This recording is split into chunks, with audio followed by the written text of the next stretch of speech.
guys, did you know that the first or one of the first medical encyclopedia books was written in 1025?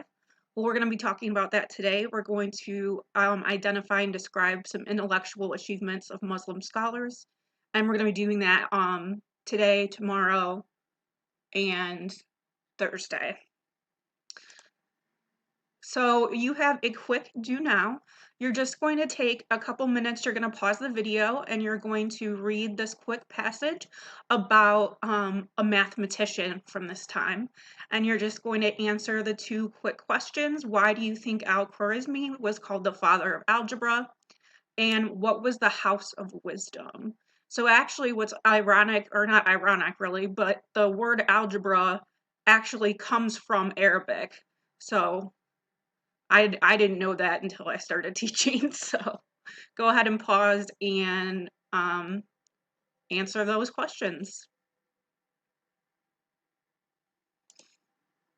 All right, so it is Tuesday, December 15th, 2020. We have, again, our aim, students will be able to identify and describe intellectual achievements of Muslim scholars. We are going to go over the do now, and we've got some notes, just a couple people today, and then we have some practice that we'll be doing with our text. But these are two of the people we're going to be talking about today. This is actually Al-Khwarizmi, so this is who you read about in the article. We're going to actually get more into him tomorrow. But this is Ibn Sina, and the term Ibn, IBN, was kind of used as like a scholarly term of endearment, almost like a professor or a doctor. So like Dr. B. All right, so for your questions for the do now, why do you think Al-Khwarizmi was called the father of algebra? Because he invented this form of mathematics. So next year, or even you can tell Miss Baseman this year, you know why it's called algebra. And then what was the House of Wisdom? It was a place for scholars to study together. So kind of like a library. So we have 3 words today, and you can go ahead and pause the video and get these jotted down.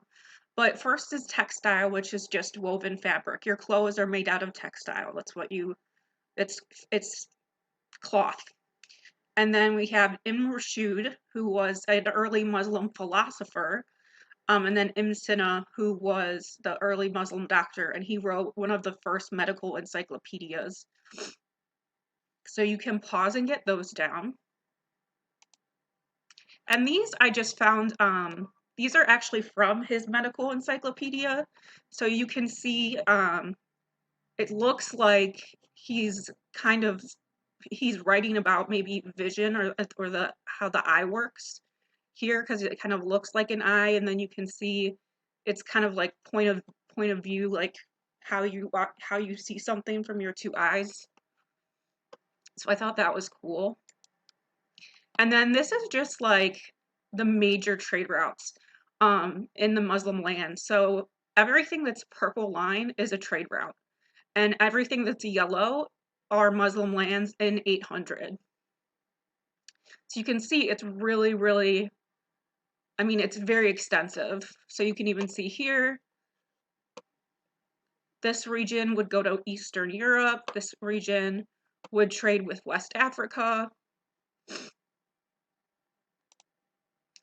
So we are going to read, and I will start. Growth of cities and trade. The expansion of Muslim rule and the spread of Islam united many peoples. Under the protection of a strong central government, trade flourished and the cities grew. Even after the end of the Arab Muslim Empire, cities continued to play an important role in maintaining a flourishing Islamic civilization. By 1000, Muslim culture thrived in cities such as Mecca, Medina, Damascus, and Baghdad. Damascus is Syria. Other cities prospered. Cordoba was the largest city in Muslim Spain. Cairo, Egypt, was the most important urban center in Africa. Outside of China, the Muslim empires had the largest, most developed cities in the world. Without a strong economic foundation, Muslim cities could not have grown so rapidly. Farms supplied food, wool, and other basic goods. Traders brought more exotic goods such as fine silks from distant lands. Cities produced a wide range of goods. So I'm going to have you pause the video and I'd like you to answer these two questions. One, what was the main result of central Muslim rule? And two, how did Muslim cities affect Muslim culture? So you can go ahead and pause the video and then we will answer those questions.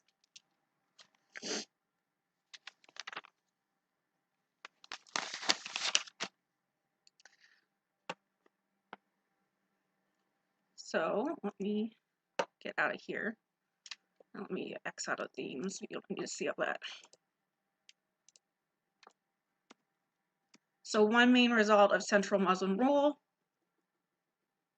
we see that cities grew and expanded. And then how did Muslim cities affect Muslim culture? Obviously, if you have more Muslim cities, more people are going to pick up on that religion and pick up on that culture. So we can say Muslim culture and Islam spread. So you can get that down.